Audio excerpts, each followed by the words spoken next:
ರಾತ್ರಿ 9:30ರಿಂದ 10 ಗಂಟೆ ಸುಮಾರಿಗೆ ಗೇಟ್ ನಂಬರ್ 19 ಇವತ್ತು ಪ್ರೆಷರ್ನಿಂದ ಗೇಟ್ ಕಿತ್ಕೊಂಡು ಹೋಗ್ತಕ್ಕಂಥ ಕೆಲಸ ಆಗಿದೆ. ಕಿತ್ಕೊಂಡು ಹೋಗಿದೆ ಅಂತ ಮಾಹಿತಿ ಇಲ್ಲ, ಅಥವಾ ಚೈನ್ ಕಟ್ ಆಗಿದೆ, ಕೆಳಗೆ ಹೋಗಿದೆ ಅಂತ ಕೂಡ ಮಾಹಿತಿ ಇಲ್ಲ.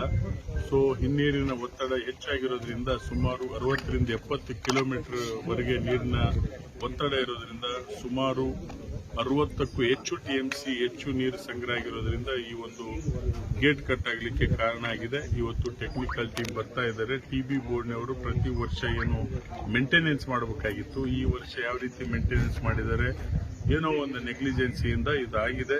ಸೊ ಇವತ್ತು ತಜ್ಞರು ಬಂದ ನಂತರ ಇದನ್ನ ಯಾವ ರೀತಿ ನೀರನ್ನು ನಿಲ್ಲಿಸಿ ಇದನ್ನ ಯಾವ ರೀತಿ ರಿಪೇರಿ ಮಾಡಬೇಕು ಅಂತಕ್ಕಂಥ ಚರ್ಚೆಯನ್ನ ಆ ಮೂಲಕ ಇವತ್ತು ಮಾಡ್ತಾ ಇದ್ವಿ.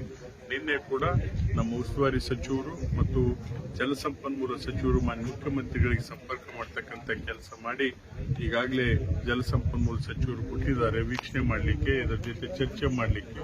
ಕೆಲವು ಗಂಟೆಗಳಲ್ಲಿ ಈ ತುಂಗಭದ್ರಕ್ಕೆ ಬಂದು ಚರ್ಚೆ ಮಾಡಿ ತಜ್ಞರೊಂದಿಗೆ ಯಾವ ರೀತಿ ಸರಿಪಡಿಸಬೇಕು ಅಂತಕ್ಕಂಥ ವಿಚಾರವನ್ನ ಈ ನಿರ್ಣಯವನ್ನ ಇವತ್ತು ತೆಗೆದುಕೊಳ್ತಾರೆ. ಅನುದಾನದ ಕೊರತೆ ಮತ್ತು ಮೇಂಟೆನೆನ್ಸ್ ಕಾರಣಕ್ಕೆ ಇದಾಗಿದೆ. ಅನುದಾನ ಇವತ್ತು ಎಮರ್ಜೆನ್ಸಿ ವರ್ಕ್ಸಿಗೆ ಅನುದಾನ ಕೊರತೆ ಏನು ಇರೋದಿಲ್ಲ. ಯಾಕಂದ್ರೆ ಇವತ್ತು ಸಚಿವರು ಬರೋದ್ರಿಂದ ಇಲ್ಲೇ ಒಂದು ಡಿಸಿಷನ್ ಅನ್ನು ಮಾಡಿ ನೀರು ಉಳಿಸಿ ಇವತ್ತು ಗೇಟ್ ರಿಪೇರಿ ಮಾಡಕ್ಕೆ ಸಾಧ್ಯತೆ ಇದೆನೋ ಅಥವಾ ನೀರು ಖಾಲಿ ಮಾಡಿದ ಮೇಲೆ ಗೇಟ್ ರಿಪೇರಿ ಮಾಡ್ಲಿಕ್ಕೆ ಸಾಧ್ಯತೆ ಇದನ್ನು ಚರ್ಚೆ ಮಾಡಿ ಅಂತಿಮ ತೀರ್ಮಾನ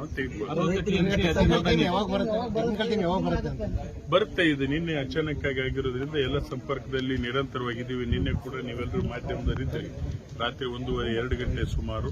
ಸೊ ಅವಾಗ್ಲಿಂದನೇ ಇವತ್ತು ಕಾರ್ಯರೂಪಕ್ಕೆ ತಂದು ಎಲ್ಲ ಅಧಿಕಾರಿಗಳಿಗೆ ಎಲ್ಲರಿಗೂ ಚರ್ಚೆ ಮಾಡಿದ್ದೇವೆ. ಸೊ ಅಂತಿಮ ನಿರ್ಣಯ ತೆಗೆದುಕೊಳ್ತೇವೆ.